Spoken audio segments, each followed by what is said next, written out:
Hello and welcome to Goa 365 Straightforward. Panjim is plagued with a problem that has haunted it for years, flooding.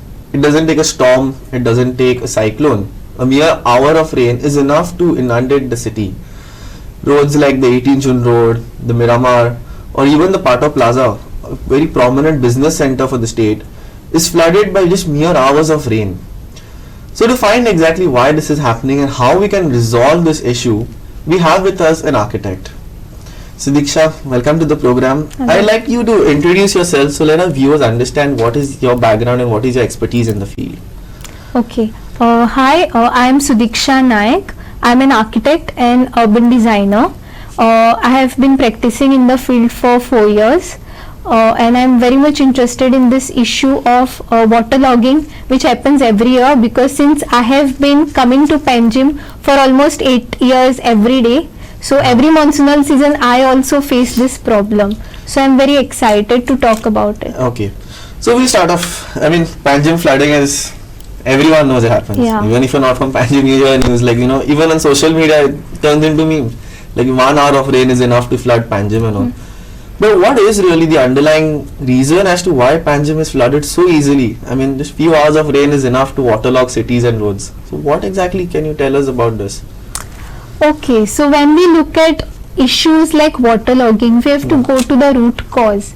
It is very basic. First thing is there is inflow of water which comes into the city through rainfall. Okay, and the second point of it is the outflow, where the water goes. Okay, if the inflow is more than the amount of water that the city is able to hold, then we have the problem of waterlogging. So if we want to solve this issue of waterlogging, we have to create means in which the city can hold more water for more period of time. Okay, but now when this, a lot of people complain, especially just take example of 18 June Road. The roads easily get flooded. Yeah. So many people have started blaming the drainage system. But then government officials say we have cleaned the drains and all. But is it really just down to cleaning of drains, or are we relying on a system that has been overtaken by the development that has come compared to the drainage system itself? Okay, so the point here is whenever there is water which falls on the roads are not capable of infiltrating the water, right? So we have to have surface runoff which happens. So what we can do to reduce this surface runoff is our solution to the problem of waterlogging. So now we have to think how we can reduce the water coming onto the roads, right? So if we look at Panjim, okay, Panjim is planned in terms of blocks, right? The CBD area. Yeah.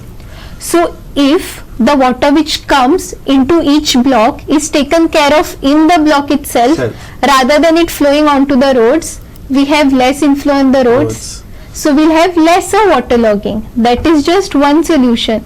So whenever we think of this problem, we have to be mindful of what we can do. Okay, if I am a citizen of Panjim living in a block, what I can do rather than relying on the system.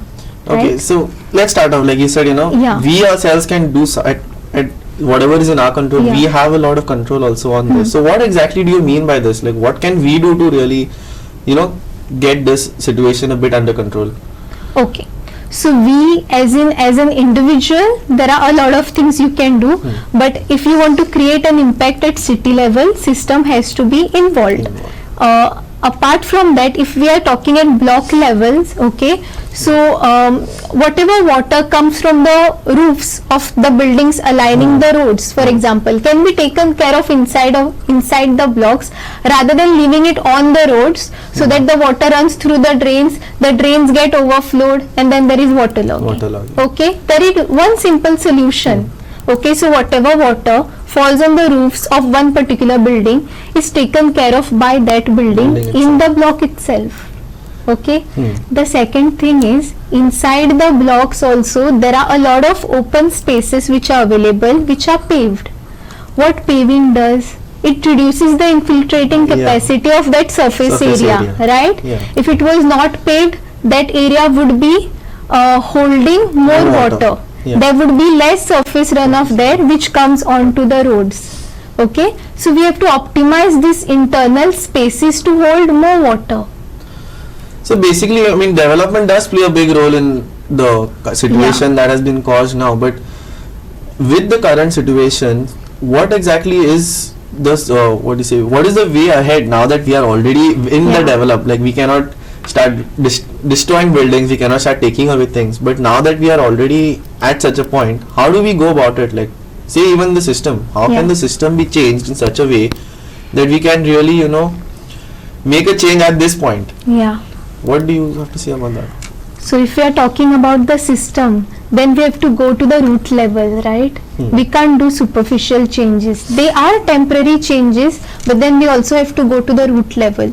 So we have to look at in terms of planning, broad, large scale planning, which areas are allowed to go under development and which areas are to be left as natural covers. For example, we have our areas like wetlands, we have our areas like agriculture, okay, which should be left untouched. Settlement should not go into these spaces. Next, even if the settlement doesn't go into these spaces, there has to be some sort of a buffer which separates us from these spaces, right? Even if whenever we have water streams, we have our agricultural lands, we have wetlands, there has to be a sort of buffer which separates from these areas, okay? Along the streams, we have to have our riparian buffers. What are these riparian buffers exactly? Like, what do you mean by these riparian buffers? So riparian buffers there are certain standards for different streams, okay? So what that does is there is some sort of vegetative pattern which is grown along the water stream. Okay. So that holds the water. Is this something like mangroves or like? Mangroves are just one species. There are different species of plants. Okay, and so they help in regulating the. Yes, they help in regulating the water flow. They help in erosion also. Also, we see these creeks, alright, Santines Creek. Okay, so these creeks are polluted.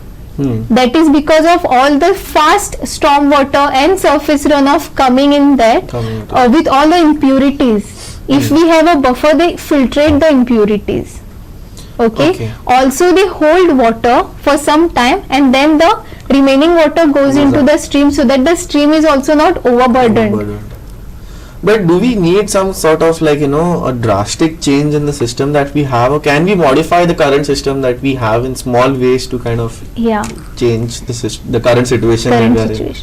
Okay, so the answer to that question will depend on what our vision is. If our vision is to cater for coming century or coming 50 years, 60 years, 100 years, if we consider the climate change, there will have to be some drastic steps in terms of the city planning which will have to be taken. If we are speaking of the recent future, then there are some short-term things which we can give us a few examples. Like, what do you mean? Like a few short-term, like, you know, brief, small ideas that, you know, you could give us. Okay, small ideas like I had spoken about before. Yeah, the buildings itself and the blocks itself handling their own. Handling their own water. Okay, reducing the paved surfaces, increasing the amount of water absorption surfaces in the city. Secondly, whenever there are any spaces available which are which have the capacity to infiltrate water and hold it for a longer period of time. For example, green open spaces. Yeah, like parks and gardens and stuff like that. Gardens, okay. These spaces have to be designed in such a way that the water flows in them.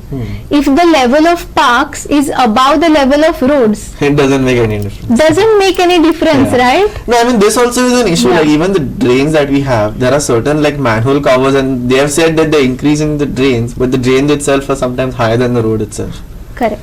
So like, we do need these kind of small changes, but you know, these are like you said, these are short term goals that you can set to alleviate the problem to some extent. But you know, as a city, I mean, we always have to plan for the future, way into the future. Like what the Portuguese had designed back then is something we're still currently using in some way or the other. So what drastic way can we actually kind of, you know, change the system? Correct.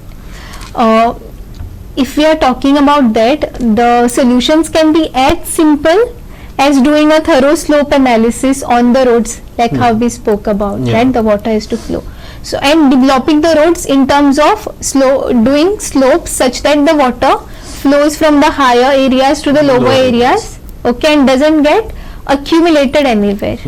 and it can go into very complex things like redefining the blocks itself. Okay, like how I was talking Yeah. about utilizing this interior spaces inside Inside the the building. blocks to hold water.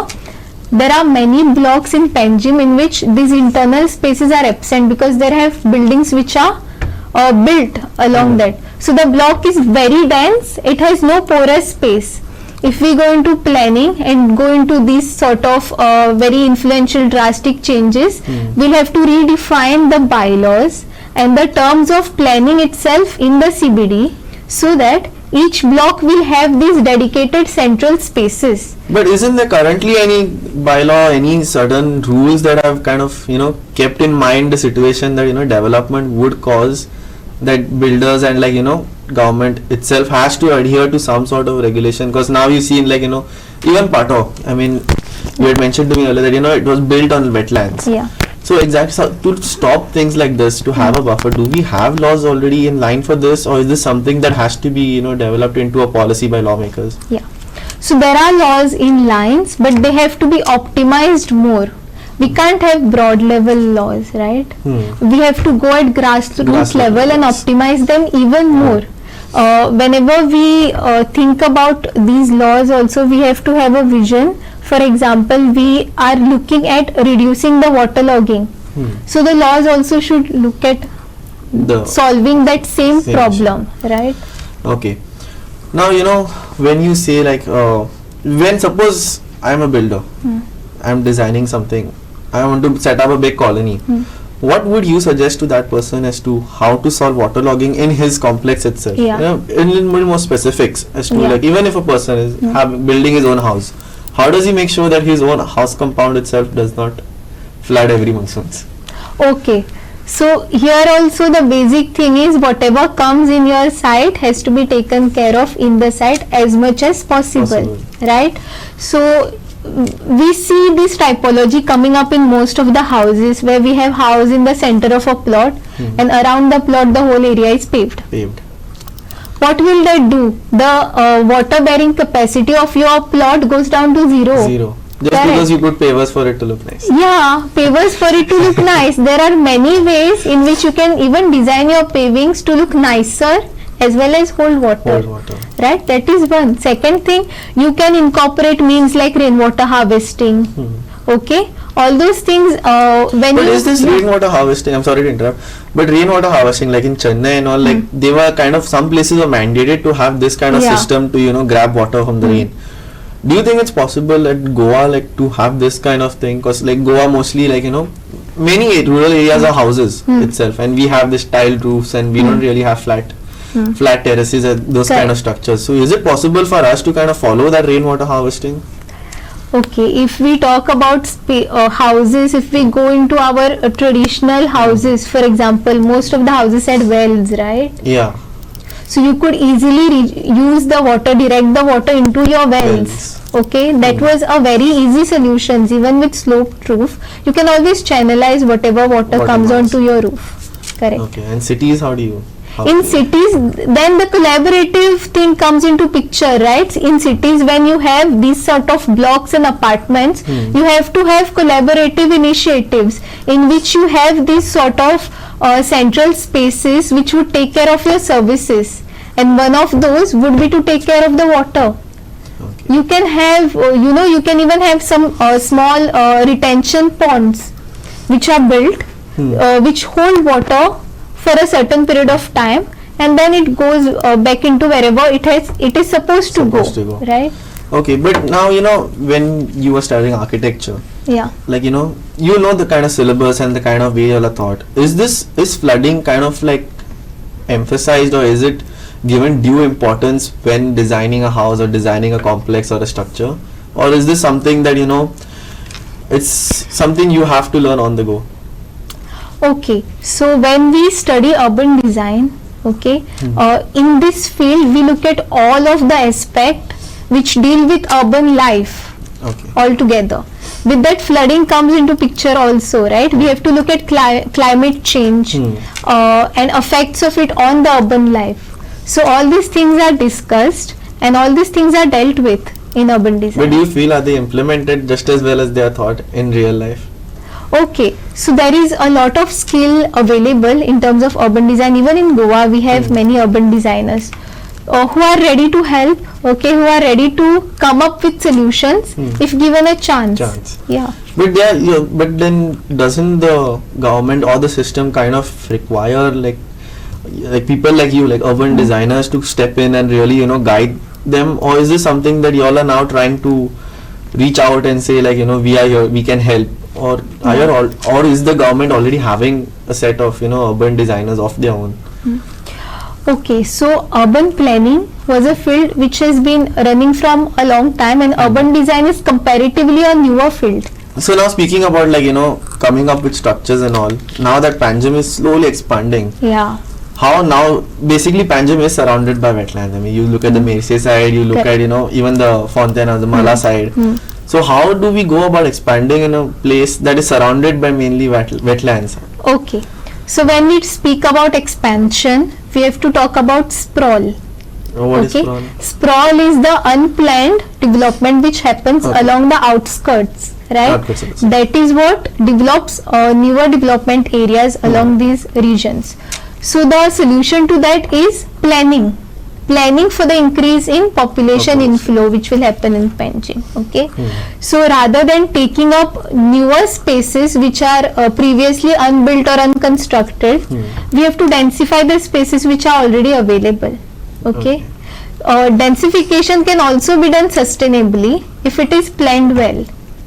Okay. So rather than capturing newer spaces, we have to utilize the available spaces. But is there any this from the authority side that they are trying to push this, or is this something that is kind of like on the back foot, like whatever happens we will deal with it later? Like right now, even like that is the reason why we reached such a point that we are flooding so easily, because there was no real focus given to that earlier on. So is this something that the government is focusing on now according to you, or does it need more attention? It surely needs more attention. In place like Panjim, okay, which has so much potential, we see there are so many buildings which are not utilized. They are abandoned. Isn't that a waste of good land available, right? Yeah. So we have to optimize these spaces so that population is given place in Panjim itself, so that there is lesser need for spaces around it to develop into high density spaces. Okay. Correct. So then again, moving on, like say now we are done with Panjim. Overall, Goa is like, we have just now taking the whole state into account, we are very diverse with our land structure. We have ghats on one end, we have beaches on the other, and we have plains also, we have fields, like we were well known for agriculture also, but sadly that also has reduced due to development itself. So what exactly, like Goa, like in the recent I think it was in July or June that we had a red alert, and many areas were inundated. I mean, this is a natural calamity, but there were many areas where it was the developed areas itself that are flooding more than the forests and the fields itself. So how can a government or a system really take into account this entire situation of like developing into rural areas without causing floods and all? Like how, as an urban designer, would you suggest to improve on this? The solution to that is going with the nature rather than going against it. Correct. So agriculture also was one of the first forms of urbanity, if we talk about it that way. So there are a lot of agricultural lands which previously were not agricultural land. It happened many centuries back. Correct. Forest lands were converted into agricultural land. That has affected the soil bearing capacity also of the land, right? When you have a field, the land becomes like a wet sponge. It is not capable of holding that much water what a forest is capable of holding. That is the first point. So floods are bound to happen wherever there is agriculture. Seasonal floods are bound to happen, right? So whenever we develop along these agricultural lands, like I was talking about buffer, we have to have some sort of buffer. If you have your development bang on into a field, you have to deal with the flood. There is no other option, right? Okay. Going on, even greenery now, with development, it's obvious there's deforestation, we cut down trees, there are fewer parks, there are fewer gardens. how exactly can this, a lot of people say like we need more gardens, even environmentalists, they say incorporate more greenery into the city Yeah. itself, more than like, have a compensation somewhere elsewhere. So how does exactly this kind of, greenery or like getting forestation back into cities help? So whenever we have these green spaces, we have to design them in terms of water infiltration, right? Yeah. So we have to introduce species which are water loving species, which require a lot of water. Okay, so they will absorb a lot of water and take care of this problem, rather than having long flat grassed spaces which do not help in any way in this issue of water. Yeah. Okay, it's been lovely having you here, and I really hope that city authorities and like the government take cognizance of these kind of small issues that in the end lead to a lot of large scale disasters. Like Yeah. flooding is something year on year we've been having. So I really hope people like yourself do come out, do get recognized, and are incorporated into the system itself. Basically, what would you say as an urban designer? What would you like to tell people as to how to go about in solving these floods? Okay, in solving these floods, since I'm an urban designer, I can give perspective in terms of urban design or landscape urbanism, for example. Yeah. But we need to have collaborative effort between urban designers, architects, hydrologists, geologists, engineers. So it has to be a collaborative effect to find a viable solution. Okay. Well, thank you so much again for coming on the show, and that's it for today, and we will see you again. So till then, keep watching Goa 365.